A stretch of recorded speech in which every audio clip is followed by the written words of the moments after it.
2025 թվականը դարձավ հերթական փորձությունների տարին հայ ժողովրդի և Հայաստանի Հանրապետության համար։ Հետպատերազմյան շրջանում ամեն տարին մենք փակում ենք նոր կորուստներով և նոր մարտահրավերներով։ Եթե 2020 թվականին կապիտուլյացիայից հետո ընկճված, ծանր, ջարդված վիճակում մենք մտանք 2021 թվական, ապա այն ավարտեցինք Գեղարքունիքի և Սյունիքի մարզի վրա ունեցած ադրբեջանական հարձակումներով և կորուստներով, որոնցից կապան ճանապարհը թշնամուն զիջելով։ 2022 թվականը մենք փակեցինք Ջերմուկի, Վարդենիսի, Սիսիանի, հարակից տարածքների վրա ադրբեջանական հարձակումով, պատերազմով, կորուստներով։ 2023 թվականը մենք փակեցինք Արցախի ամբողջական շրջափակումով,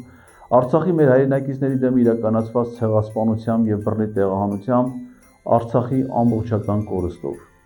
2024 թվականը մենք փակեցինք Տավուշի 4 գյուղերը և դրան հարակից տարածքները Ադրբեջանին հանձնելով։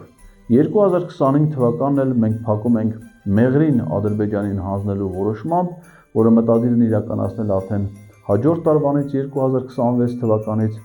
ինչպես նաև եկեղեցու դեմ իրականացված աննկարագրելի և աններելի հարձակման և գործողություններով։ Այս ամենը վկայում է մի բանի մասին, որ քանի դեռ Հայաստանում իշխանության ղեկին է ադրբեջանա-թուրքական ռեժիմը, հայ ժողովուրդը հաջողություններ ունենալ չի կարող։ Այս ռեժիմը օգնում է, որ ամեն տարի մեր ժողովրդի, մեր պետության հաշվին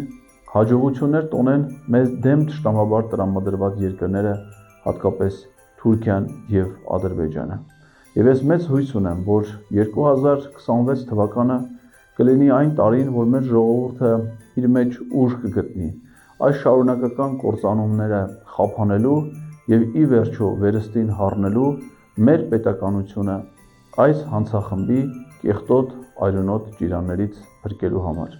Դրա համար մաղթում եմ, որ հայ ժողովրդի յուրաքանչյուր ընտանիքում լինի խաղաղություն, լինի ուրախություն, լինի հաջողություն և միասնական գոտեպնդում դիմակայելու այն փորձություններին, որ մեզ փորձում են ներկայացնել այս հանցավոր խմբակի ներկայացուցիչները։